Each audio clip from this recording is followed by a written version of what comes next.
Warahmatullahi wabarakatuh. Masih ingat dengan siapa ini? Ya, ini dengan Pak Ryan.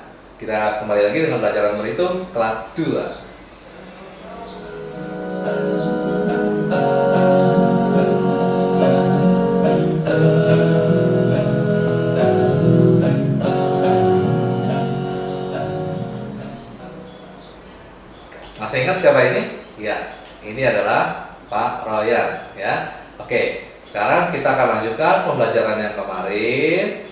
Oke. Nah, kita masih di tema 1. Kita akan bahas tentang penjumlahan dan pengurangan bilangan ratusan. Kalau kemarin kita sudah mengelompokkan, sudah belajar mengurutkan. Sekarang kita akan melakukan penjumlahan dan pengurangan bilangan ratusan, yaitu bilangan 3 angka. Oke, sekarang kita mulai. Bagaimana sih menghitung penjumlahan bilangan ratusan? Sekarang perhatikan tabel berikut ini, ya. Di sini ada contoh, Made mempunyai 136 butir kelereng, sedangkan Jonas mempunyai 127 butir kelereng. Nah, berapa jumlah kedua-duanya? Sekarang kalau kita bikin skema, perhatikan seperti ini. Nah, sekarang kita bikin dengan cara bersusun panjang. Nah, pertama kita tuliskan dulu kelereng milik Made dengan kelereng milik temannya yang tadi. Siapa ya? Coba perhatikan. Nah, yang tadi 136. Sekarang kalau kita uraikan, ya, angka yang paling depan yaitu adalah angka ratusan. Karena angkanya sama-sama 1, berarti sama-sama 100. Lalu yang puluhan yaitu angka yang di tengah. Nah, angka yang di atas puluhannya itu angka 3, berarti 30. Sedangkan yang bawah itu angka 2, berarti 20. Sedangkan yang belakang, masih ingat? Nah, yang belakang itu adalah angka satuan, betul. Nah, yang atas angka satuannya angka 6, yang bawah adalah angka 7. Barulah kita berikan garis dan kita jumlahkan. Bagaimana cara menjumlahkannya? Kita mulai jumlahkan dari yang paling belakang terlebih dahulu. Perhatikan, angka satuan yang atas 6 itu kita jumlahkan dengan angka satuan yang bawah yaitu 7. Jumlahnya 13. Nah, 13 ini sudah bukan menjadi angka satuan lagi, sudah menjadi angka puluhan. Itu harus kita rubah. 13 itu kalau puluhannya adalah 10 dan satuannya adalah 3, berarti 10 ditambah 3. Nah, terus 10-nya ditaruh mana? 10-nya nanti kita akan simpan atau kita taruh di angka 30 di atas, ya. Nah, kita taruh ya dengan imajinasi kita angka 10-nya di angka 30.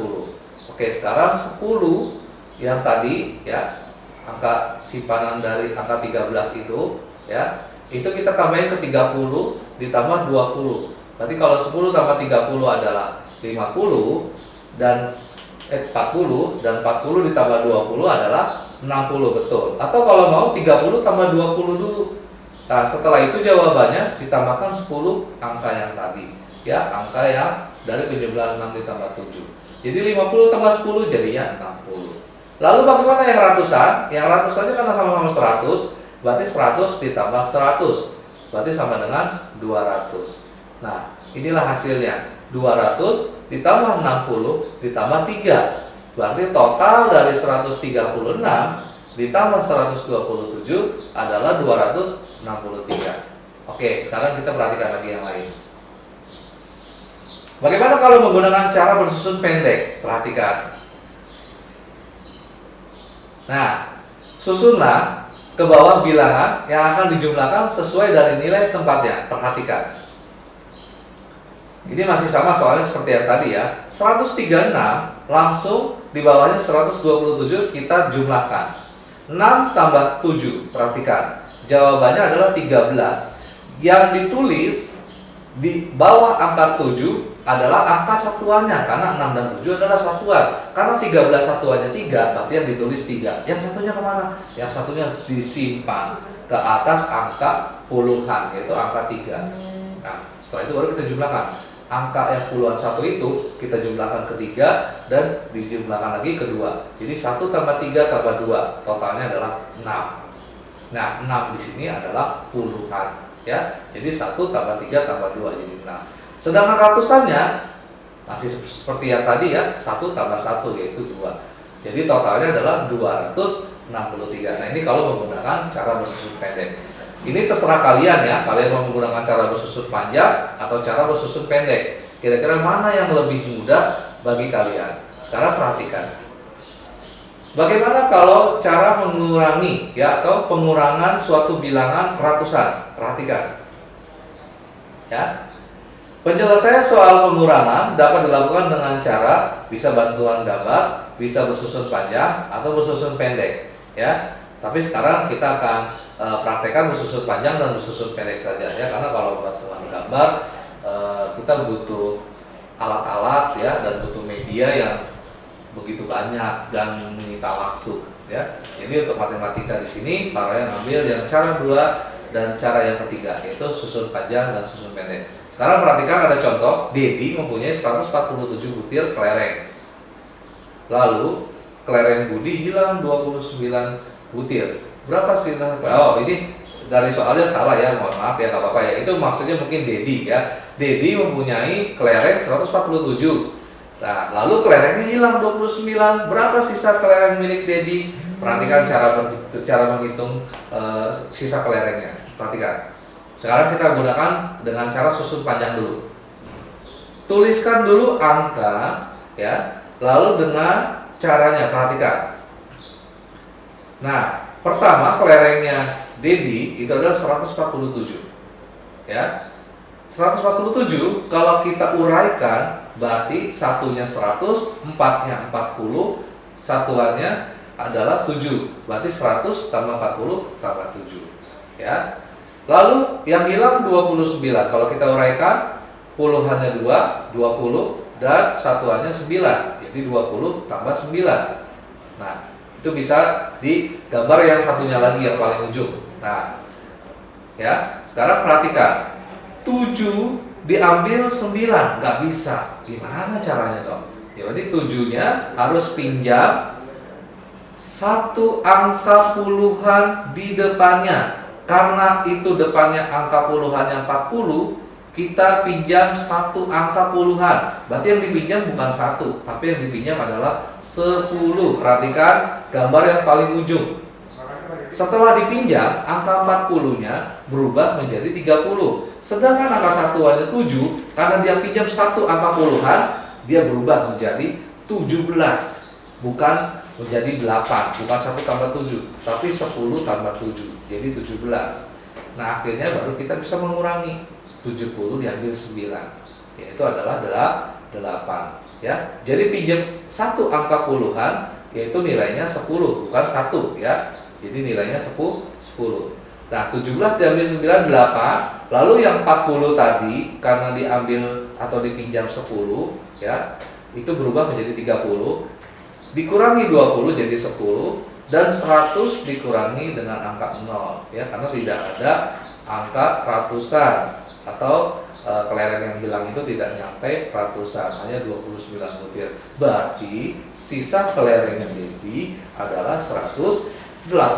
Betul. Yang jawabannya sudah tepat, berarti kalian hebat ya.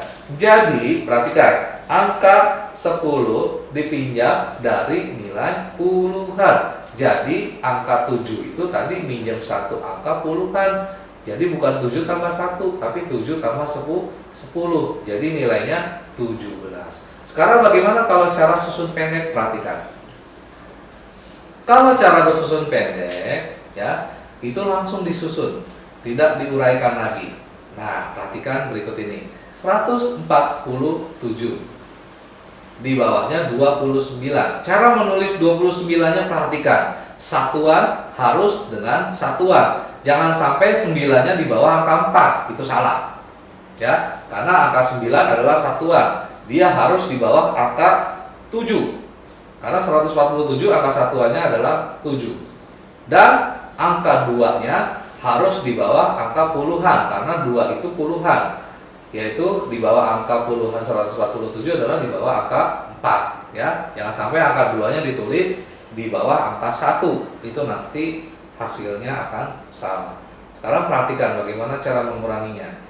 7 kita kurangi 9, nggak bisa. Pinjam satu angka puluhan, berarti 7 tambah 10, jadi 17. Betul ya, 17 dikurangi 9, jadi 8. Pinter. Nah, sisanya yang angka 4 tadi karena dipinjam 10, jadi sisa 3. Ya. 3 dikurangi 2 adalah 1. Ya. Dan angka ratusannya tetap karena tidak ada angka ratusan di bawahnya. Jadi sisa kelereng Dedi dengan cara susun pendek sama, hasilnya yaitu 118. Oke, selanjutnya bagaimana kalau kita menyelesaikan permasalahan penjumlahan di kehidupan kita sehari-hari? Ya, bisa kita dengan soal-soal cerita ya. Sekarang perhatikan, ada contoh soal berikut ini. Nah, sekarang ini contoh aja dulu ya. Ada siswa laki-laki di SD Mawar 119 orang. Lalu siswa perempuan di SD tersebut 133 orang. Berapa jumlah seluruhnya? Nah, ini soal cerita ya. Kita ambil angkanya saja. Kalau berapa jumlah berarti penjumlahan, yaitu ditambah. Tapi kalau berapa selisih atau sisa, nah itu berarti dikurangi. Ya. Sekarang perhatikan. Laki-laki murid SD di SD Mawar ada 119 dan perempuan 133. Perhatikan. Nah, ini sekarang bagaimana cara menyelesaikan permasalahannya. Jadi kita harus baca dulu yang tadi jelaskan ya. Jadi kalau berapa jumlah keseluruhan berarti itu dijumlahkan. Tetapi kalau berapa sisanya atau berapa selisihnya atau berapa perbedaannya itu dikurangi. Ya. Selanjutnya, oke. Nah, ini contohnya lagi. Made menyimpan 355 butir kelereng. Kelereng tersebut dipinjam. Berapa sisa? Nah, kalau sisa di sini berarti dikurangi. Ya. Jadi kalau ada kata sisa, ya, atau selisih itu biasanya dikurangi. Oke, cukup ya. Mudah-mudahan kalian paham. Kalau belum paham, kalian bisa ulang-ulang terus video ini dan jangan lupa subscribe video official YouTube dari sekolah yang tercinta kita ini, yaitu di Sekolah Dasar Islam Insan Taqwa Official. Oke? Sampai ketemu lagi di pembelajaran berikutnya. Assalamualaikum warahmatullahi wabarakatuh.